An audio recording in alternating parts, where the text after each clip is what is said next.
Hello. Good morning, boys and girls. Today is Wednesday, April 22nd. Today is Earth Day. I wanted to start this morning's lesson with who's hunting who. Predators are animals that hunt and eat other animals. On the other hand, the animals that are hunted and eaten are what we call prey. When you think of predators, what animal do you think of? Maybe a roaring lion or a snarling grizzly bear. But did you know that a little ladybug can also be a predator? That's right. They eat other bugs, and that sweet little bird on your bird feeder, it doesn't eat just seeds. It also eats worms and other insects. So a bird can be a predator. Just as predators come in all shapes and sizes, they also have different hunting methods. Some predators, like hawks, chase down their prey. But other predators, like wolves, stalk their prey by quietly sneaking up on it. Some predators, like the alligator, ambushes their prey, which means they hide and they wait until their prey wanders near enough to be snatched. To survive, it's important that prey animals always stay alert. Did you know that it's important that you stay alert too? Okay. During your life, there's things you need to be alert to, and you always need to be making sure that you're paying attention to things, that you're doing the right things, and making good choices. Listen to this fact: different predators have different weapons to kill their prey. Bears have claws. Do you remember what Miss Gaylor told you that was? An adaptation. Something that an animal or plant has to survive is called an adaptation, like the claws on the bear. What does the shark have? Sharp teeth. What does a spider have? Poison. Those are adaptations. Have you been working on your project to choose either a plant or an animal? And you need to research one that can live in the desert. And you need to tell, by following the form, you need to follow and research either a plant or an animal that can survive in the desert using its adaptations. Do you know the chameleon has its tongue? That's right, a tongue. Do you know how long a chameleon's tongue can be? 7 inches. When you think of a little chameleon and you think of 7 inches, that's from this finger to this finger. Can you imagine his tongue being that long? Do you know that that tongue has a sticky glue-like substance on it? And when the chameleon shoots out that tongue, the prey sticks to it and then it gets sucked back up into the chameleon's mouth. Would you think that's an adaptation? It is. So today, when you do your science lesson, make sure that you are researching a plant or an animal that you are going to be able to find information about, draw a picture about, and answer the questions that are on the sheet, okay? Very good. Today, let's start our second subject then, and let's go ahead and go into rigs. We're going to kind of switch our subjects up a little bit today. If you have your Riggs journal out, go ahead and get the journal out. And now you've gotten 2 days worth of words. So I'm going to call out 12 words for you to write on your paper, or you can do it in your journal. Okay, remember? Today you'll get the last 6 words. Now, today you'll be able to fill out, after today's lesson, you can fill out the Riggs form where you type in each day 6 words, write 3 sentences. 6 words, write 3 sentences, and 6 words, okay? All right, so if you've had time to grab that paper and pencil, we're going to go ahead and begin. And we're going to start with number 1.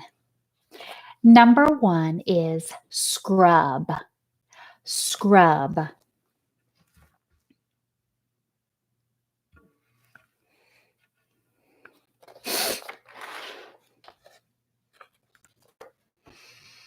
At any time during This part you can pause if I'm going too fast. Number 2 is duty. Duty.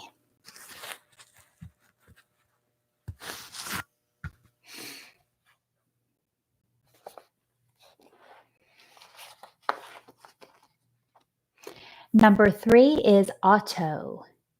Auto.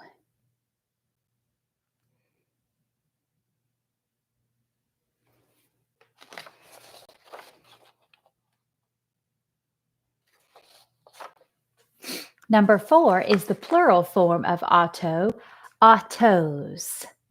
Autos.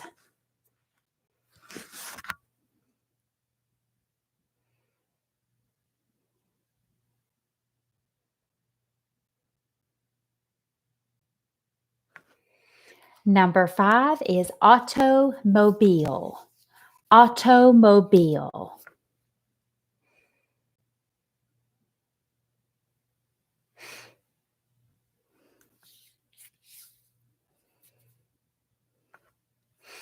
And number 6 is hungry.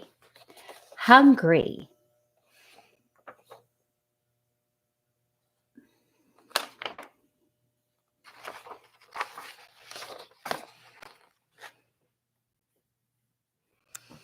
Number 7 starts a list of 4 words that have a prefix. Do you remember what a prefix is?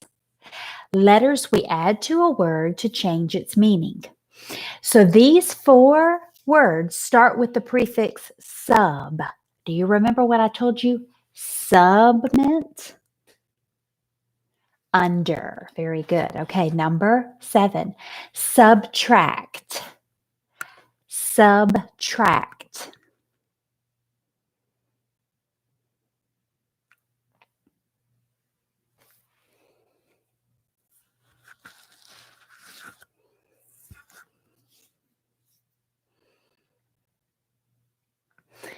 Number 8, subway. Subway. A road under another road. Subway.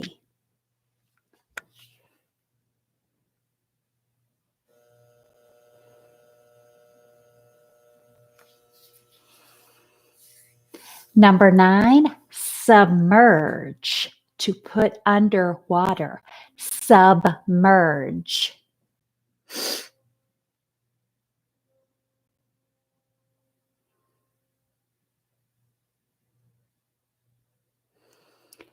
And number 10, submarine. A submarine is a vessel or underwater boat or ship that travels under the water. Submarine. It's also the name of a popular sandwich. Submarine.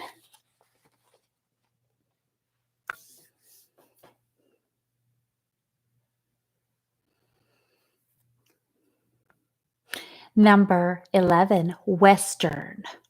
Western. We live in the Western Hemisphere. Hemisphere meaning half the earth. Western.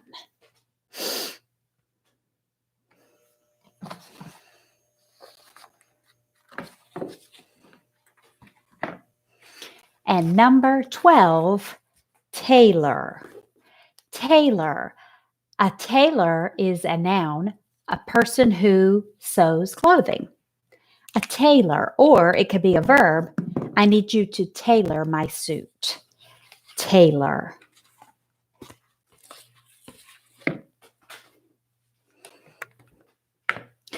Now, it's time for you can look at those 12 words, and then later after the lesson, go back and check them with your journal or have somebody check the spellings and write the words that you missed 3 times each for practice, okay?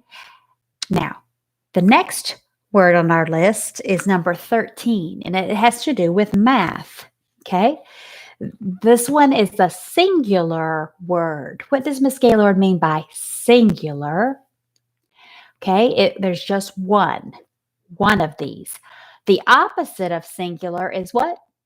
Plural, and that means 2 or more than one. So this first word, how many syllables in the word half? Half. One. Very good. Okay. Half starts with a H.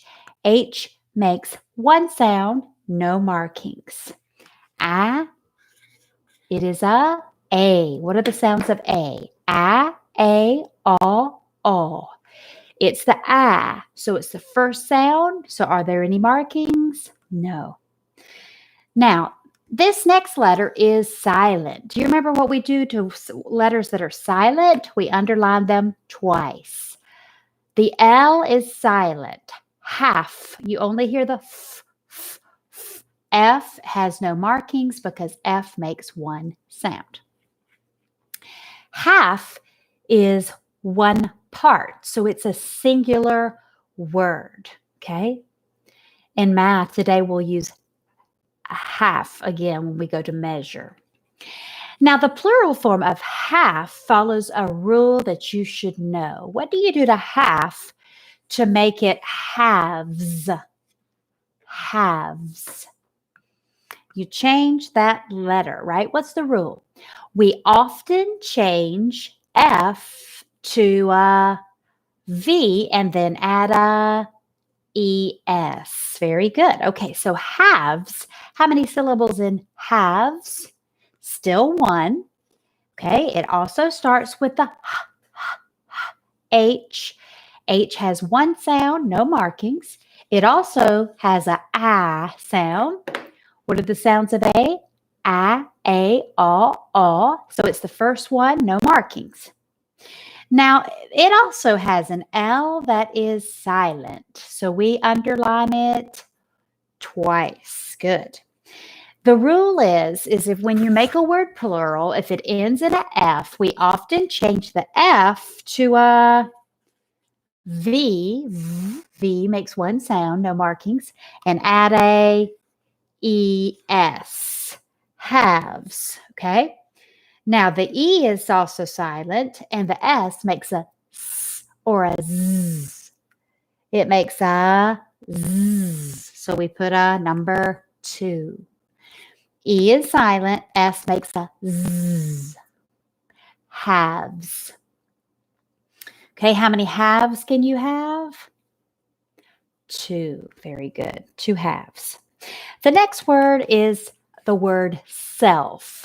How many syllables in the word self?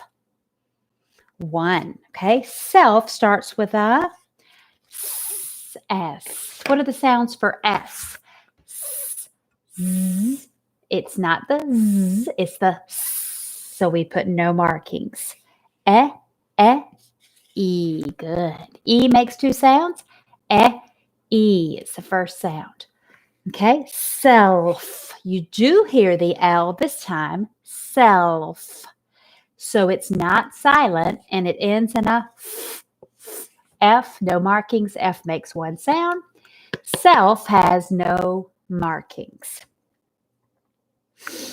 Very good. Okay. So let's move on to the next word. The next word is themselves. Now, can you have a word that says themself? Them is how many people? More than one. Self is how many people? 1. So there's no such word as themself. People say that wrong. There's no such word as their self. We have to make it plural. Their, which is more than one person, and selves is more than one person. So we have to make that match. So the word is themselves. Themselves with a plural ending. How many syllables in themselves? 2. Very good. Okay. So there's no such word as themself. Doesn't make sense. It's themselves. 2 syllables. It starts with a 2-letter sound. Do you know what that is? The. TH. Since it's 2-letter, we underline it. E. E makes two sounds. E. It's the first sound, no markings. M makes one sound, no markings. Syllable dot. Them. How many people do we refer to when you say them? More than one. There's no such word as one them. It has to be more than one. So them, selves, S. S makes two sounds. S, Z is the first one. S, E. E makes two sounds. E. First one, no markings. L. L makes one sound. V. V makes one sound. No markings. Now, the E here is silent with the job for the S, just like selves, makes the Z. So it's the second one for S. Themselves. Okay? Themselves. The next word is a verb. It is to plunge. Do you know what plunge means? Okay, to go down, to go in. How many syllables in the word plunge? Just one. Starts with a P. P has one sound, no markings. L. L has one sound, no markings. What are the sounds of you? You, It's the first sound. Plunge. N. N has one sound, no markings. G. What are the sounds of G? J. Now this one has the job of an E on the end, job number 3. So we underline the G because you hear the G. Plunge. Okay, job number 3. Very good. And the last word is a word that you are using every day now. Okay, it has something to do with digital learning or digital. And it is something that helps you. You have to have this in order to get the connection. But to see Miss Gaylord in all your classwork, it's called the internet. Internet starts with this one is a I. Okay, I. What are the sounds of I? I, E. I, E. I is the first one. N. N has no markings because it makes one sound. Syllable dot. Enter. T. T makes one sound, no markings. The of her. It's a 2-letter sound, so we underline it. Enter. Syllable dot. In makes one sound, no markings. E makes two sounds. E is the first one, no markings. And T. T makes one sound, no markings. Okay, so today you have these 6 words. Half, halves, self, themselves, plunge, internet. Very good. Okay, now let's go over the parts of speech, okay?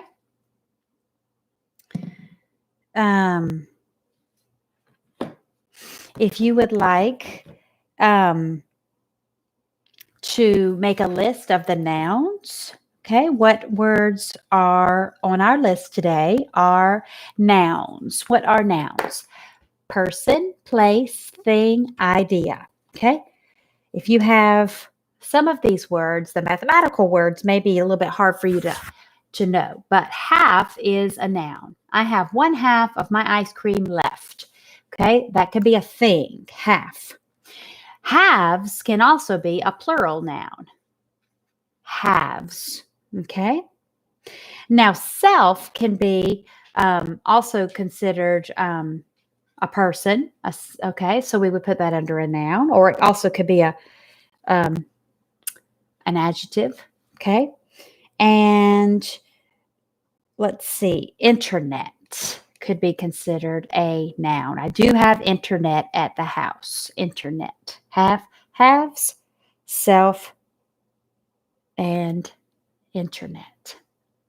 Now, themselves, we're not going to add. Themselves is a personal pronoun. Okay, we haven't learned those pronouns yet to name them, but we'll talk about that. A pronoun is something that takes the place of a noun, and we're not going to add that to our list. Do we have any words that are verbs today? Do you see any action words on our list? There's one. Plunge. Plunge. You can have a plunge. It can also be a noun, but you can also plunge into the water, to go down or into. Okay? Very good. All right. So those are your parts of speech and your new words today. Now that you have all 18 words, now it's time you can do the form in Riggs that you can list your 6 words each day and write your 3 sentences. Don't forget to mark turn in. Okay. And tomorrow, Thursday, you can have your test on tomorrow. I'll give you the test on all 18 words. Okay. All right. So today, what we're going to do is go over our last time this week. We'll go over our phonogram cards and make sure you are learning your reading sounds. Okay. All right. A. What are the 4 sounds of A? A, aw. Okay. C, 2 sounds. Good. D, 1 sound. F, 1 sound. G, 2 sounds. G, j. Okay, very good. O, 4 sounds. A, o, u, S, 2 sounds. S, z. Okay, Q, U, 1 sound. Qu. B, 1 sound. B. E, 2 sounds. E, H, 1 sound. I, 3 sounds. I, E. J, 1 sound. J. K, 1 sound. K. L, 1 sound. L, M, 1 sound. M, N, 1 sound. N, P, 1 sound. R, 1 sound.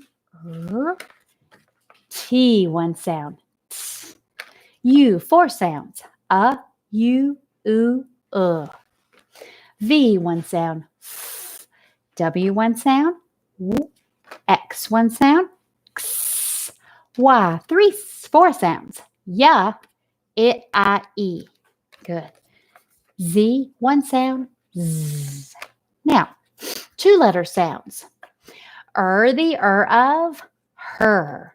What word on our list had an the of her?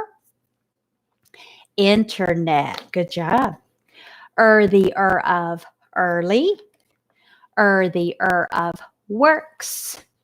The of nurse. The of first. Great. Used at the beginning of a word, at the end of a syllable, but not at the beginning of most syllables, after the first one, except for the ending ship. E always says E. Th. What word started with a th sound? Themselves. Good job. A 2-letter A that we do use at the end of English words. A 2-letter A that we do not use at the end of English words. Why not? Because English words do not end with I. Do you know what word we had yesterday that follows this rule? Tailor. Tailor. Very good. Ow, oh, cow and snow.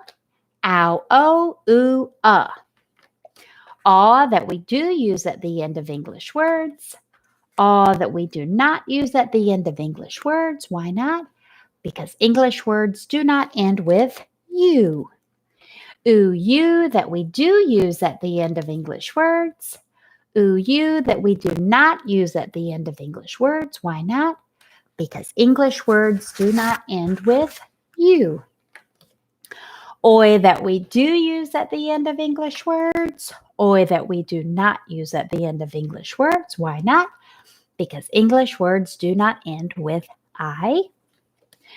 Ooh, oh. Good. Ch, k, sh, ch, k, sh. Ng. Very good. E, a. R. K. Two-letter k that we use after a single vowel that says a, e, a.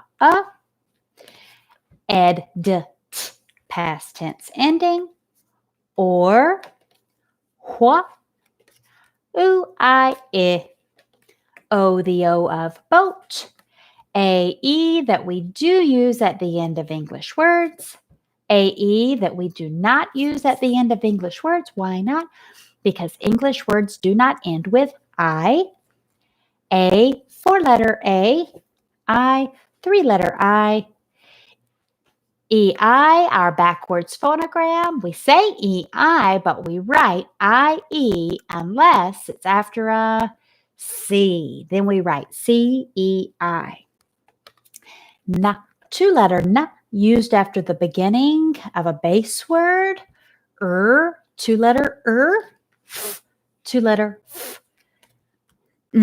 Two-letter N, used both at the beginning and end of a base word. J, three-letter J, used after a single vowel that says a, e, I, a. O, the O of toe. Ch, three-letter Ch, used after a single vowel that says a, e, I, a. Sh, short letter sh, used at the beginning of any syllable after the first one. Sh, tall letter sh, used at the beginning of any syllable after the first one. Sh, z, used at the beginning of any syllable after the first one. O, oo, uff, off, aw, ow. One more time. O, oo, uff, off, aw, ow. Good job. Okay. You have finished your phonogram cards and you have your first star today. Good job with Riggs. Okay. Very good. All right. So today we're going to change up our order just a little bit and move on into reading today. If you need to pause and get your reading materials, you can do that. We have been talking and reading about comparing and contrasting stories. Okay. And do you know the stories we read yesterday? They were both what kind of pieces of literature? What kind of pieces of writing were the stories yesterday? Do you know? They were both fables, okay? Who's a famous author that wrote a lot of fables that we use in children's literature? What's his name? Aesop, okay? They both came from Aesop's fables, okay? Now, Aesop was on the earth a long, long time ago, and we don't call him by a last name. We call him by Aesop. That could have been his first name or his last name. And we often use his stories to teach meanings. A moral meaning would be to how to do the right thing. There's often a meaning attached to those stories, okay? Yesterday, we read the story about the rabbit and the turtle and how the turtle ended up winning the race because the meaning was slow and steady wins the race. If you keep working at something hard, eventually you'll get there, okay? Now, today's stories are not fables. They're another favorite of mine. They're called folk tales. You remember the first day we covered this on Monday, we read the Red Riding Hood and Pretty Salma. Those were folk tales. Now we're going to go back to folk tales today. One of these stories is from the country of England. Okay, England. And one of these stories is a folk tale from the country of Italy. Okay, both there in Europe. Now, you've heard of the first one, I know. Many times you've probably heard as a child. Okay, so you're familiar with this. Today, we're going to compare and contrast by using a Venn diagram and a chart. We've been using a Venn diagram, and today we're going to make a chart to compare. Okay. If you had not have time to preview the material, please pause and read the stories now by yourself. Okay. At this point, you should be able to read them well by yourself. So press pause and do that for me. Okay. Thank you. The Three Little Pigs, a folk tale from England. Long ago, three little pigs grew up and left their family home. One built a straw house, one built a wood house, and one built a brick house. Okay, so you got straw, wood, and brick. One day, a wolf found the straw house. "Let me in, little pig," he called. "Let me in." "I won't," said the little pig, the first little pig. "Then I'll huff, I'll puff, and I'll blow your house in," cried the wolf. And that's just what he did. And the house fell apart. What was it made of? Straw. Very good. The little pig squeaked and ran to his brother's wood house.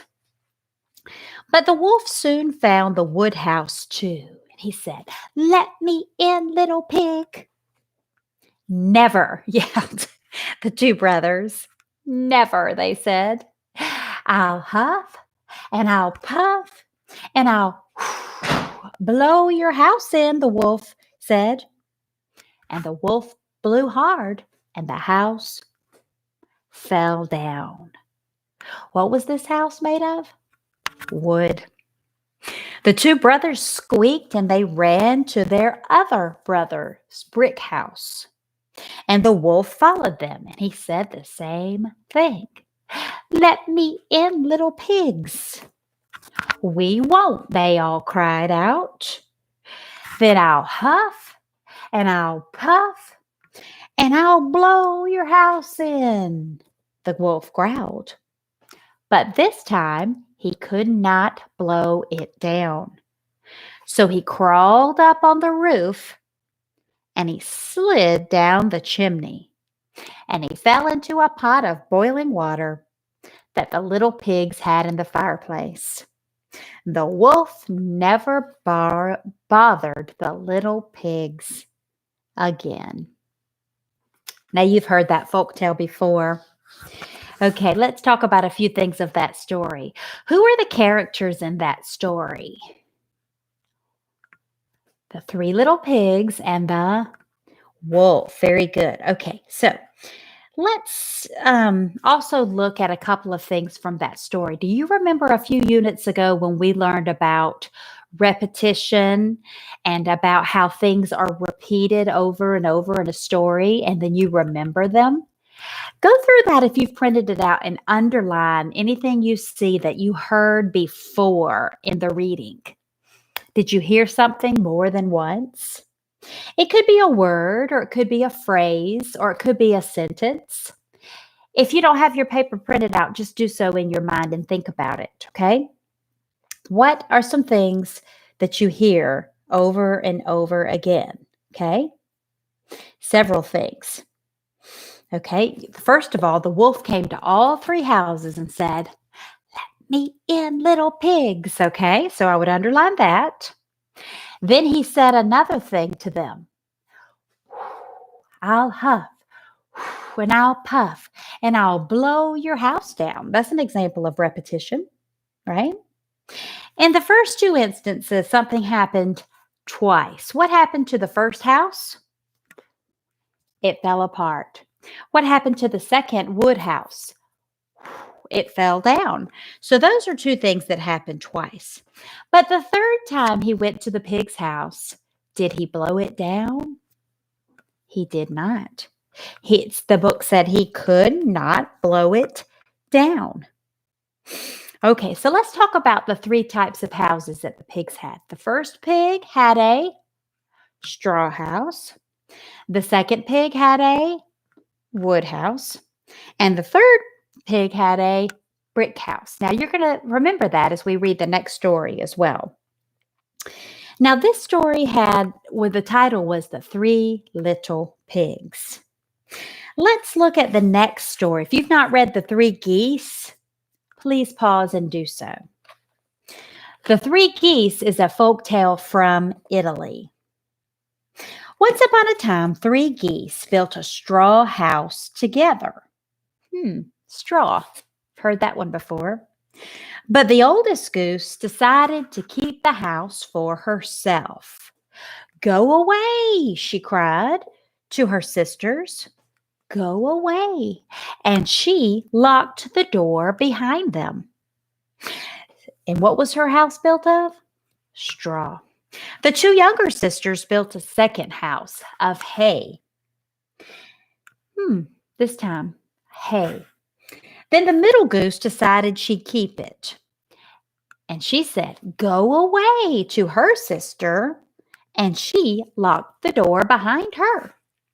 So the youngest goose went off sadly and built her house from stones. A wolf came upon the flimsy straw house, and laughing, he blew it down. So the oldest goose ran to the middle goose's house. Her sister sighed, but let her in. Unfortunately, the wolf was close behind. With one breath, he destroyed the house. So the two geese ran to the younger sister's stone house, and she welcomed them in. The wolf soon arrived at the house, and he tried to blow it down, but the stone did not fall. The youngest goose then had an idea. She began cooking soup. "Would you like a taste?" she said to the wolf. "I would," said the wolf.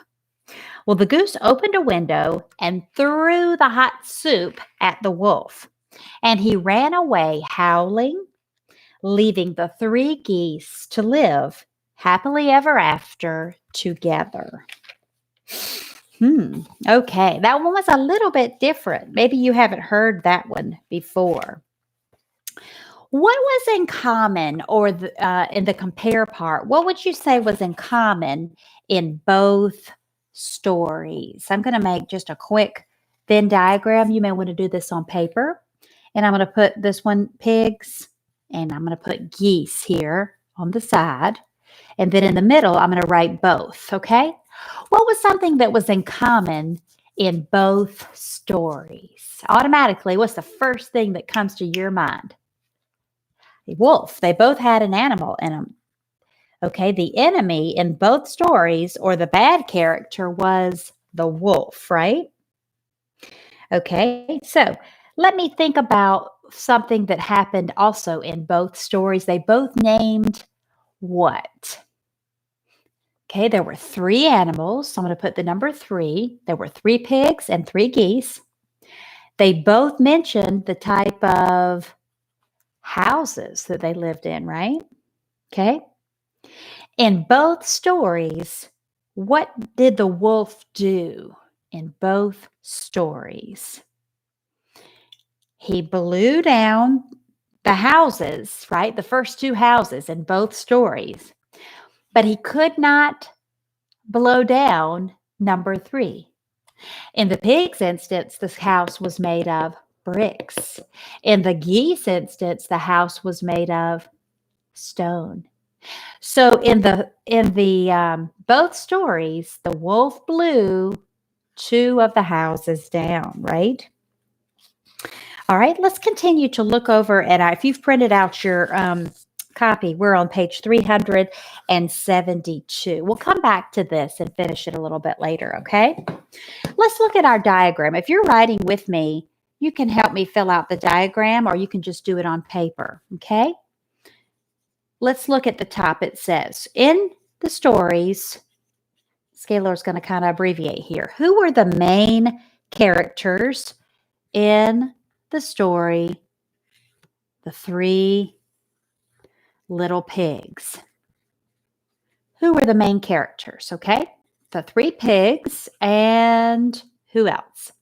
A wolf. Very good, okay? All right. In the story of the geese, who were the main characters?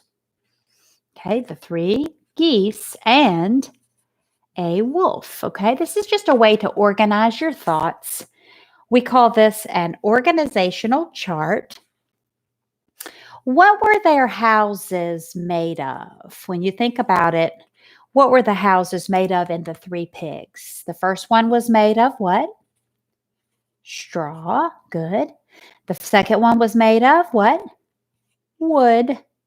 And the third one was made of bricks. Okay, I'm just organizing my thoughts here.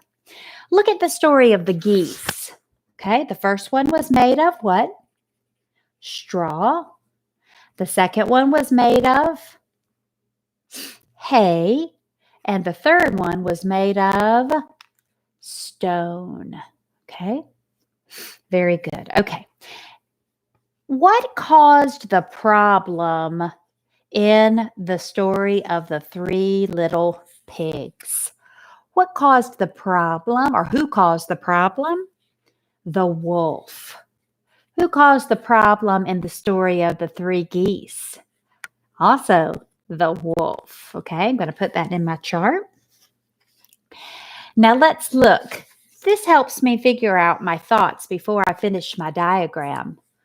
Which house stayed up? Okay, which house stayed up? In the three little pigs, it was the brick house, right? In the story of the three geese, it was the stone house that stayed up. Very good. Now let's look at something else that was in common of the two stories. How was the wolf stopped? How was the wolf stopped? In the story of the three little pigs, what happened to them? He fell into the hot, boiling water. Let's put hot water there. In the story of the three geese, the goose threw hot soup his way and he went a-running. That has something to do with each story. Now, one of those folk tales was from England, one from Italy, but they kind of have a lot of similarities to them. We could use this chart if we want to finish filling out our Venn diagram before we answer the questions, okay? All right. Was there anything different in the two stories that you want to put in the contrast section of the Venn diagram, okay? All right. So we could use some of these things. Let's see. This house that stood was the house made of brick. The house that stood with the geese was the house made of stone. The wolf was driven away by the hot boiling water in the story of the pigs. He was driven away by the hot soup in the story of the geese. So those are a couple of things I could put that were different. One of these was a folk tale from England. I could put that under the pigs. And one of these was a folk tale from Italy. You can organize your thoughts either way, in a chart or a diagram. It always helps to organize before you answer the questions. Let's look at the questions today. Page 373. Which two sentences best tell how the plots of the stories are alike? Okay, so you need something in the alike column. Now, the plot of a story, we've learned, is the main ideas that happen, the storyline that happens, okay? So you're looking for 2 answers. Notice the question says 2 sentences. So you have 5 to choose from, and you're going to circle how many? 2. Okay. A, both stories are about animals who get locked out of their houses. Is that true? Nope, we can cross that out. B, both stories are about animals who build houses of straw, wood, and stone. Is that true? No, because the pig story, they had brick, right? Number C, both stories tell about 3 animals who are visited by a mean wolf. Does that sound right? They both had 3 animals, and they both had a wolf. So yes, I could choose C.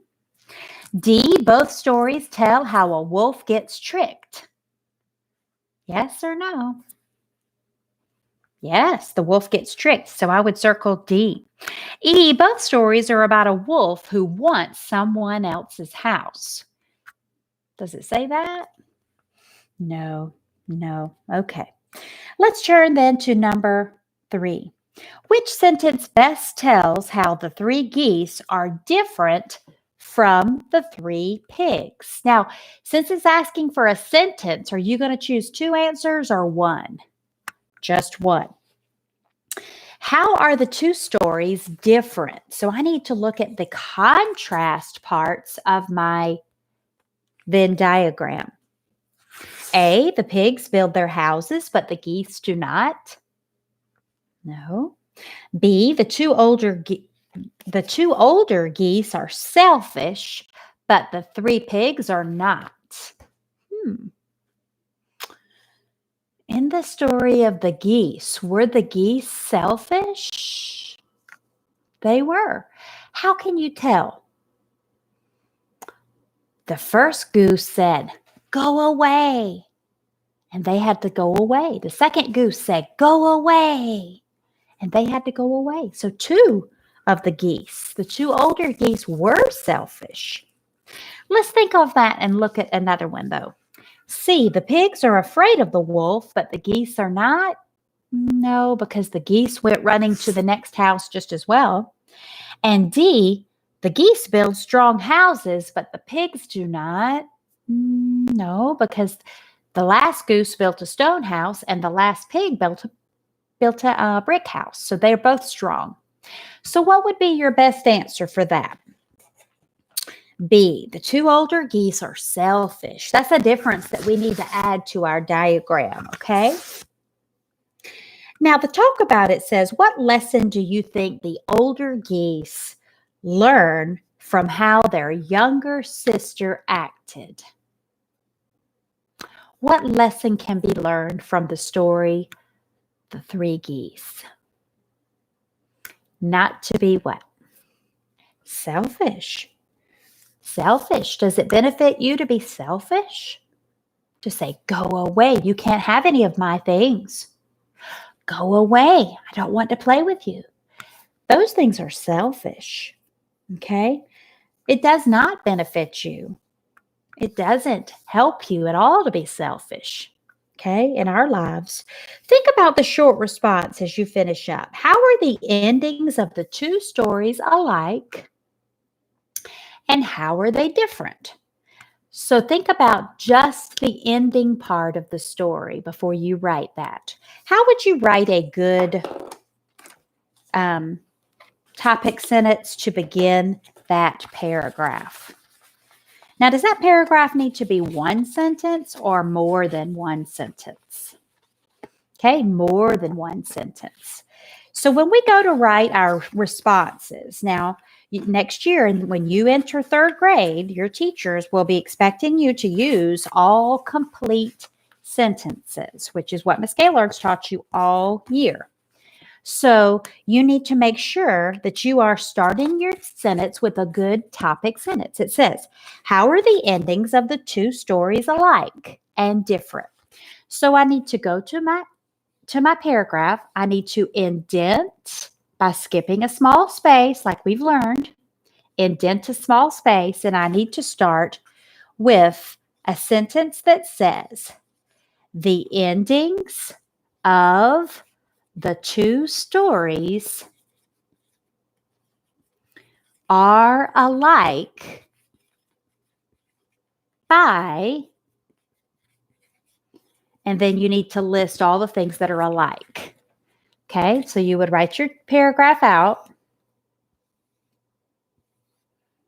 and tell me first, what are the ways they are alike? Both wolves get stopped by the animals, right? By hot things, right? Hot soup or hot water. So the wolf does not get the pigs or the geese in the end. So I could say the endings of the two stories are alike because they both have, and then you could list the reasons. And then I would also use a sentence that says the endings of the stories are different in that one uses hot water to trick the wolf, one uses hot soup to trick the wolf. And you can think of other ways that you read from the story as well. Okay. Your paragraph in your short response should be answered on 375, and it needs to be several sentences long. Okay. You did a great job with our reading lesson today. You did a great job. I'm very proud. You get another star. Today, I'm going to bring you into, hopefully, my kitchen today for some math. A little bit different than what we've done. If this works, I hope. Okay. So give me a second. If you need to take a pause, take a stretch, push pause, take a quick break, you can do that. Okay. With me there? Okay. So for math, I thought we could come in here a little bit and do some work here in the kitchen. Okay. All right. So Miss Gaylord has set up something in her kitchen for you to look at. Okay. With some fractions. So we learned that fractions are part of a whole. Okay. Fractions are part of something. A practical way where you might use fractions every day would be in the kitchen, maybe doing some cooking. How many of you like to cook with mom or dad? Okay. One fun thing that my kids always liked to, when they were your age, they liked to make were pancakes. Okay. So I taught them fractions at a young age. You know how in our book today, we've been talking about cakes. Okay, creating a cake. If you're on your page, we're on, yesterday we did 274 and 275. And at the end of the lesson, I'm going to be on 276 today.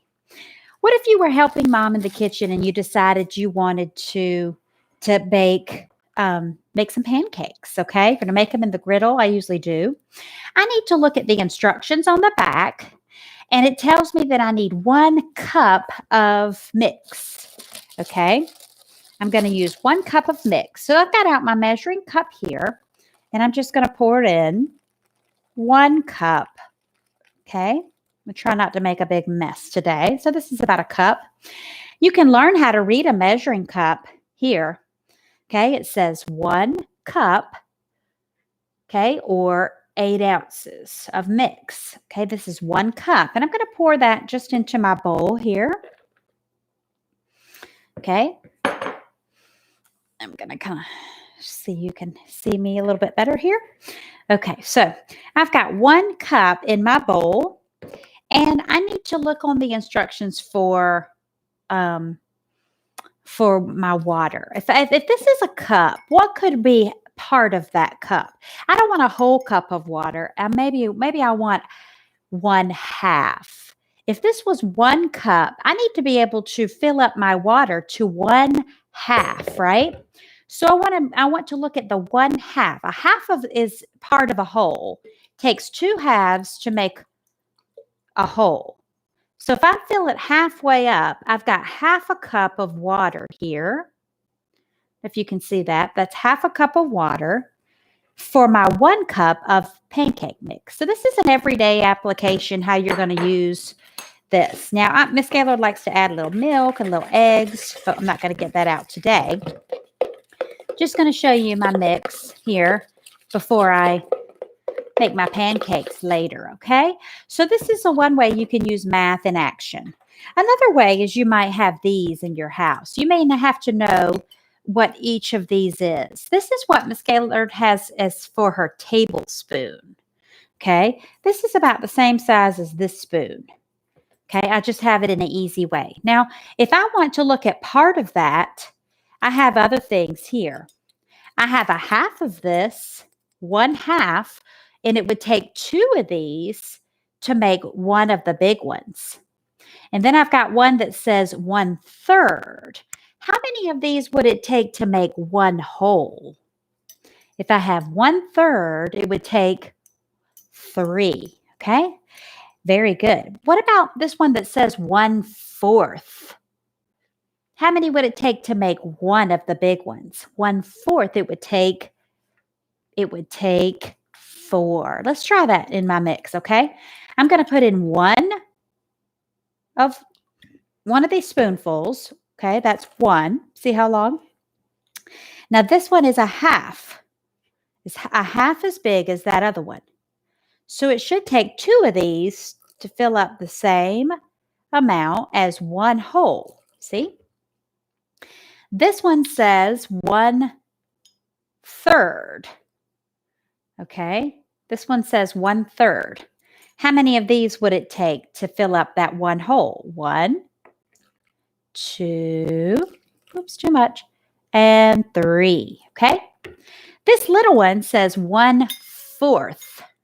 How many of these would it take to fill up the whole? 1, 2, 3, and 4. So this is a way you can use math in action in your kitchen, okay? Another thing I want to show you is what if you're making sandwiches, okay? You're making sandwiches, and I want to use a half a piece of bread. Okay, I only want a half a sandwich today. Okay, so Miss Gaylord's going to grab a quick knife. Let's see. She can find one real quickly. Hang on.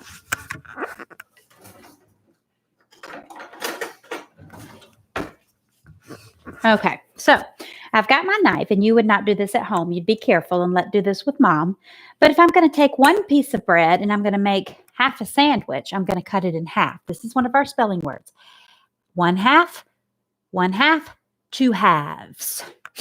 But then I decided I want to cut it again. Okay, and I'm going to cut it again. And now, how much do I have? What fraction would represent this part if I've cut it now into 4 pieces? 1, 2, 3, and 4. Okay, what would those represent? These would be fourths. This is 1/4 of a sandwich, 1/4 of a piece of bread, 1/4, and 1/4. There are now 4. Another thing I can show you is in the book. It said, if you printed out your papers, it said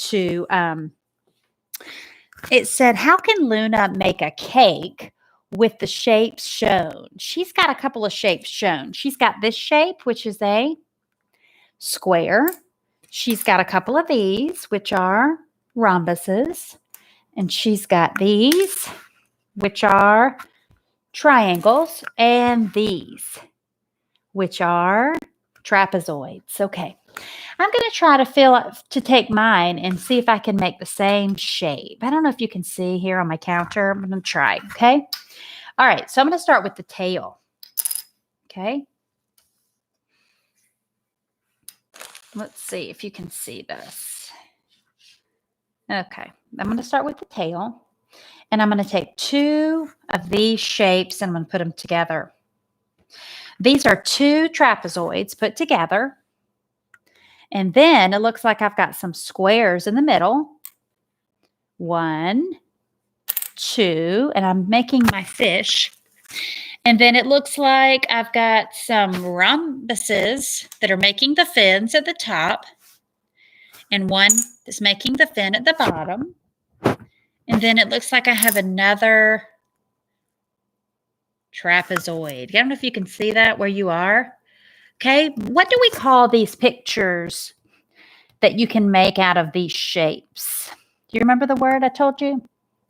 They're called tangrams. Tangrams. You may see some work on your Google Classroom that have to do with shapes and making of these tangrams as well. Okay, so be on the lookout for those. Now, on the next page, it says, I'm going to take this, which is a hexagon, and I'm going to take these same shapes and see if I can create a cake number 2.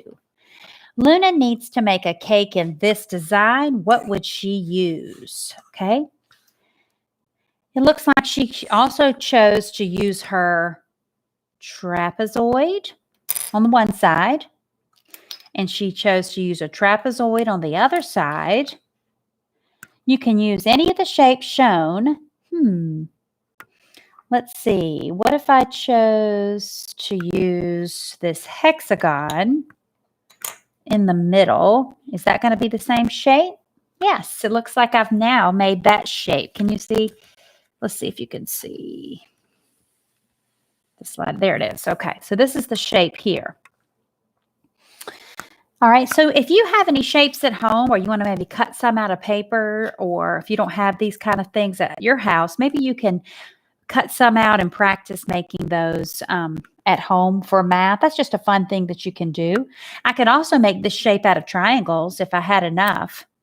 I could make the same shape out of these green triangles here. I could make the trapezoid. You see how I'm doing that? I just put him right on top.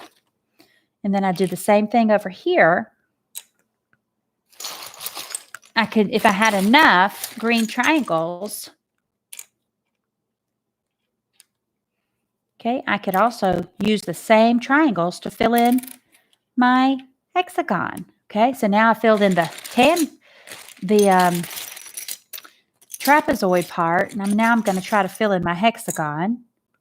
One. Let's see. Let me turn it a little bit.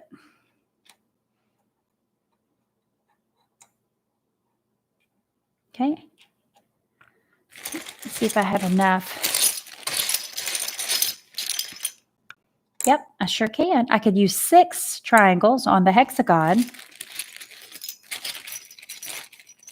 And I could actually, once I count all of them up, that's the one way. Another way I could make this tangram in the shape of the cake. Okay, so I've used 6 on this piece, and 3 here and 3 here. 6 and 3 is 9, plus another 3 is 12. I've used now 12 triangles to make the same shape. Okay, so these are little fun tangrams you can play with. I used to make things, I don't know if you can see, you can make little people out of these shapes. You can make animals. Lots of things you can do with these shapes called tangrams, okay? All right, thank you for helping me with my math in action today. If you need to press pause, go ahead and do so. You see my kitchen? There's my dining room. Okay. If you need to press pause, do that for me. And let's jump back into our reading today, okay? All right. So we have been reading Charlotte's Web. And we have gotten all the way through chapter 12. Now, if you have not taken the test, the quiz, on chapter 12, you need to do so. It's due this week. And after we read the chapter, go ahead and take it so that you don't forget the information, okay? Now, remember, as we left off yesterday, Charlotte is now looking for another word, and she's found one. She's found a second word to put into her web, okay? All right, so the second word that she's now put in is what? Terrific. Very good. And how did she get this word? How did she get the word terrific? Right, one of the animals suggested it, okay? She said, I think it was the goose. suggested the terrific. And then at the end of the story, the old sheep told Templeton to do something. What was it? To go to the dump and look for a magazine clipping to help Charlotte find a word. And he said, "Oh, bother. Why should I care?" And the old sheep said, "You will care. You will care on some freezing day when you don't have slops anymore coming down for your breakfast, lunch, and dinner. They're not feeding Wilbur anymore because he's gone." And Templeton said, "Okay." And so now we're at chapter 13. In our book, we're on page 92, Good Progress. Far into the night, while the other creatures slept, Charlotte worked on her web. First, she ripped out few of the orb lines near the center. She left the radial lines alone as they were needed for support. And as she worked, her 8 legs were a great help to her. Did you know that spiders have 8 legs? So were her teeth. She loved to weave, and she was an expert at it. When she finished ripping things out, her web looked something like this. A spider can produce several kinds of thread. She uses a dry, tough thread for foundation lines, okay? That's the outside of the web. She uses a sticky thread for the snare lines on the inside where she's going to catch the insects. Charlotte decided to use her dry thread for writing this message. She said, "If I write the word terrific with sticky thread," she thought, "every bug that comes along will get stuck in it and spoil the effect." "Now, let's see," she said. "The first letter is T." Charlotte climbed to a point at the top of the left-hand side of the web, swinging her spinnerets into position. Now, those are the things that are attached to a spider that helps them spin thread. She attached her thread and then dropped down. As she dropped, her spinning tubes went into action and she let out thread. At the bottom, she attached the thread. This formed the upright part of the letter T. Charlotte was not satisfied, however. She climbed up and made another attachment right next to the first. Then she carried the line down so that she had a double line instead of a single line. "It'll show up better," she said. So instead of making one T in terrific, she had a double line. So it looks like this. That shows up better, right? Okay, the T in terrific. It says, she climbed back up and moved over about an inch to the left. She touched her spinnerets to the web and then carried a line across to the right, forming the top of the T. She repeated this, making it double. Her 8 legs were very busy helping.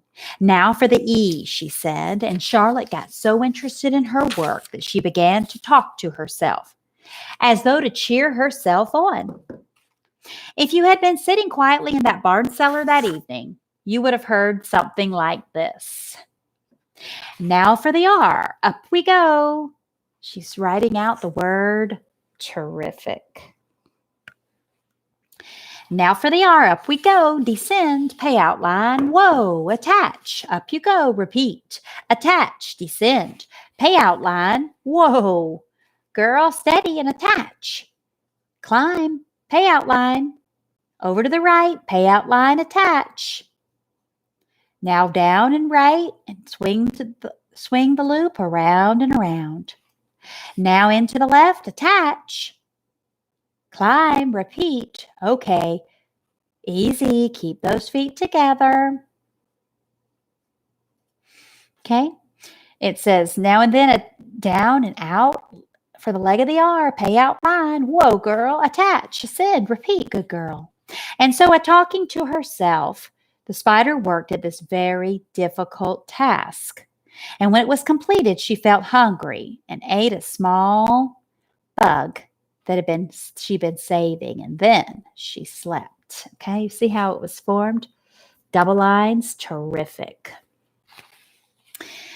The next morning, Wilbur arose and stood beneath the web. He breathed in the morning air into his lungs. Drops of dew, catching the sun, made the web stand out clearly. And when Lurvy arrived with breakfast, there was the handsome pig. And up over him was woven in block letters the word terrific. Another miracle.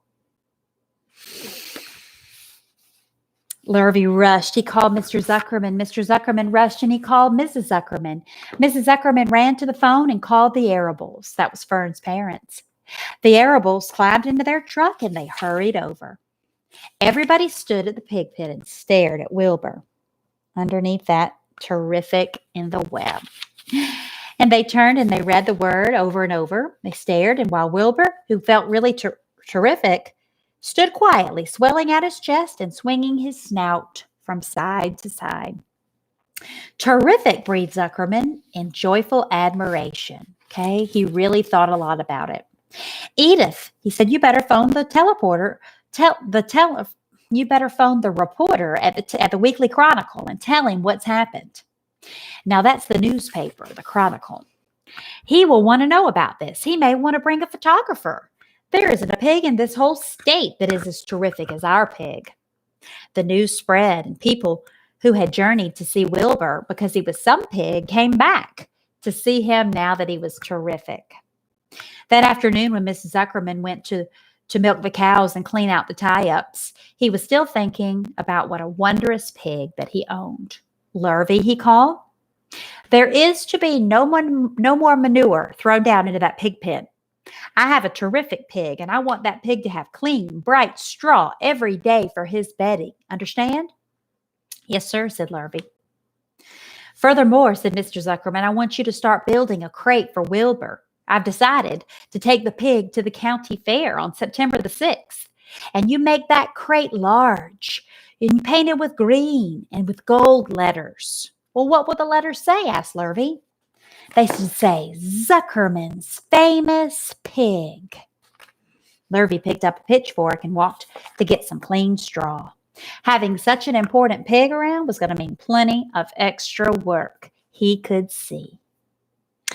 Below the apple orchard at the end of the path was the dump where Mr. Zuckerman threw all sorts of trash and stuff that nobody wanted anymore. Here, in a small clearing hidden by young alder trees and wild raspberry bushes, was an astonishing pile of some old bottles, empty tin cans, dirty rags, bits of metal, broken bottles, broken hinges and broken springs, dead batteries, last month's magazines, old discarded dish mops, tattered overalls and rusty spikes, leaky pails, forgotten stoppers, and useless junk of all kinds, including a wrong-sized crank for a broken ice cream freezer. Templeton knew the dump, and he liked it. There were good hiding places there. Excellent cover for a rat. Now, does a rat like the daylight and like to be seen? No. The rat would like a dump because it can hide. And there was usually a tin can with some food still clinging to the inside. Templeton was down there now, rummaging around. Can you figure out the word rummaging? Okay. Looking around, looking for something, going through things. When he returned to the barn, he carried in his mouth an advertisement that he had torn out of a crumpled old magazine. How is this? He asked, and he showed the ad to Charlotte. It says crunchy. Crunchy, says Templeton, would be a good word to write in your web. Just the wrong idea, said Charlotte. Couldn't be worse. We don't want Zuckerman to think of Wilbur as crunchy. He might start thinking about crisp, crunchy bacon and tasty ham, and that would put an idea in his head.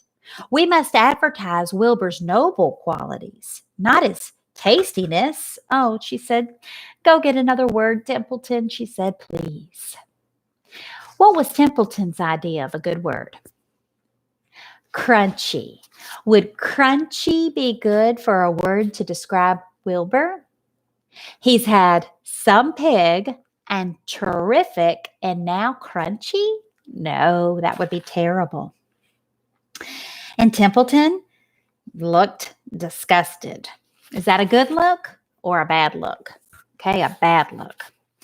But he sneaked away back to the dump, and he was back in a while with a strip of cotton cloth. "How is this?" he said. "It's the label off an old shirt." Charlotte examined the label, and she looked at it, and it said pre-shrunk. "I'm sorry, Templeton," she said, "but pre-shrunk is out of the question. We want Zuckerman to think that Wilbur is nicely filled out, not all shrunk up." Charlotte said, "I'll have to ask you to go try again." Now, how many times has Wilbur been to the dump? He went once, and he thought of Crunchy. He went twice, and he thought of pre-shrunk. And he says, "What do you think I am?" to Charlotte. "A messenger boy?" grumbled the rat. "I am not going to spend all of my time chasing to the dump after advertising material." "Just one more, please," said Charlotte. "I'll tell you what I'll do," said Templeton. "I know where there's a package of soap flakes in the woodshed. It has writing on it, and I'll bring you a piece of that package." He climbed the rope that hung on the wall, and he disappeared through a hole in the ceiling. And when he came back, he had a strip of blue and white cardboard in his teeth. Had he been back to the dump? No. He went up to the top part of the barn. "There," he said triumphantly. "How is that?" Charlotte read the words. "With new radiant action." Said Charlotte. "What does it mean?" Who had never used any soap flakes in all of her life. "Well, how should I know?" said Templeton. "You asked for words, and I brought them. I suppose the next thing you want me to do is go fetch a dictionary?" Together, they studied the soap ad. "With new radiant action," Charlotte said slowly. "Wilbur," she called. Wilbur, who was asleep in the straw, jumped up. "Run around," commanded Charlotte. "I want to see you in action. I want to see if you are radiant." Wilbur raced to the end of the yard. "Now back again, faster," said Charlotte. Wilbur galloped back. His skin shone. His tail had a fine, tight curl in it. "Jump into the air," said Charlotte. And he did.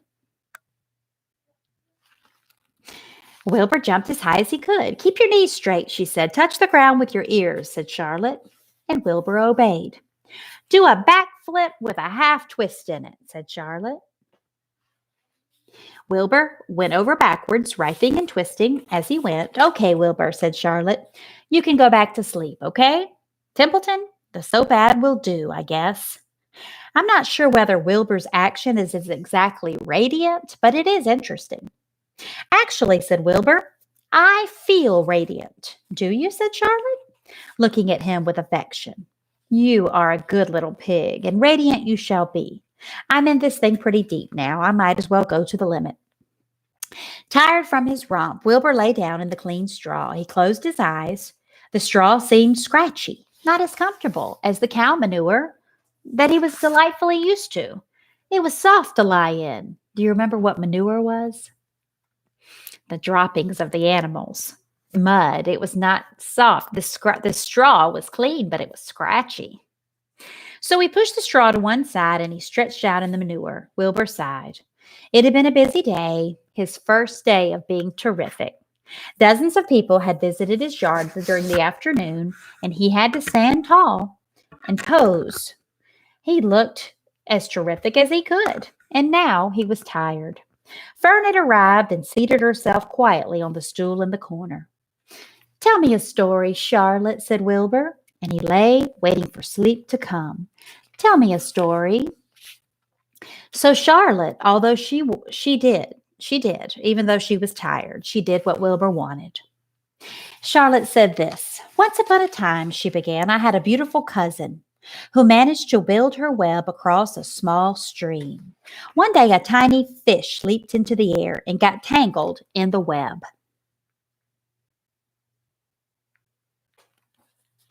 My cousin was very much surprised, of course. The fish was thrashing, moving about wildly.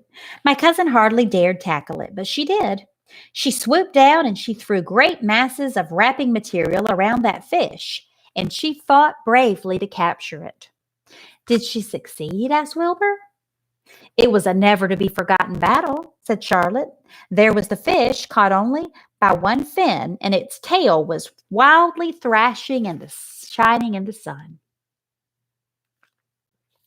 Then there was the web, sagging dangerously under the weight of that fish. Well, how much did the fish weigh? Asked Wilbur eagerly. I don't know, said Charlotte. There was my cousin slipping in, dodging out, beaten mercilessly by the head of, over the head by this wildly flat thrashing fish, dancing in, dancing out, throwing her threads and fighting hard.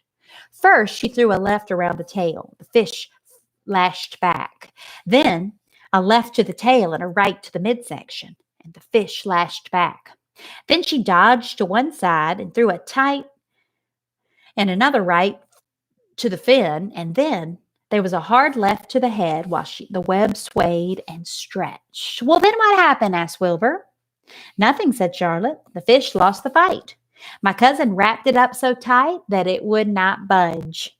Well, then what happened? Asked Wilbur. Nothing, said Charlotte. My cousin kept the fish for a while, and then when she got good and ready, she ate it.